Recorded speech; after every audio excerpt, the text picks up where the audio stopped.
Hi everyone, my name is Solomiya Boyar and I work at Sterling & Law Associates as an immigration advisor.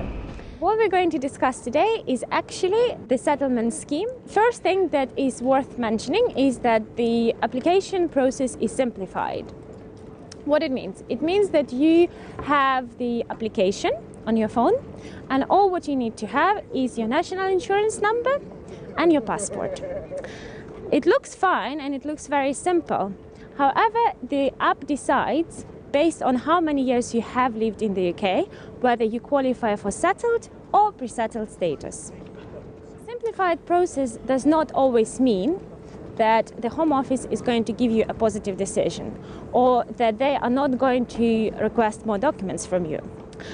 In the Appendix EU, it is stated that the right of appeal is not given to the EU nationals with the new settlement scheme. What it means that after your application has not been successful, it cannot go to the court. So the only remedy that you can have is actually admin review, or you can simply reapply again to the Home Office. Another thing that I would like to say is that category of primary carers of British children is not covered neither by the draft withdrawal agreement nor by the Appendix EU. What that means is that we don't know what will happen to those people who are currently under that category of visa. According to the Appendix EU, you do not need to prove that you have been exercising treaty rights in the UK. So using the app, you only have to state how many years you've spent in the UK. However, that is very interesting because the app asks you for your national insurance number.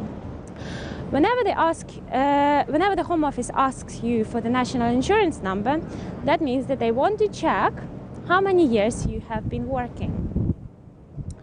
Based on the information they would have with HMRC, they would see how many years you have been here in the UK and how many years your employer was paying tax for you. However, what to do if you have a gap in your employment, if you have been on a maternity leave, or if you were a student? Obviously, if you are a full-time student, it would be impossible for you to prove that you have been working. After you have submitted your application with a settlement scheme app, the Home Office will decide. They will basically contact you about the outcome. If they require more of the documents, they will also let you know.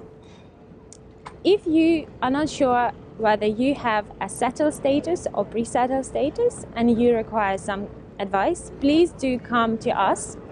We can consult you on the merits of your application. We can lead you to the successful outcome of your application.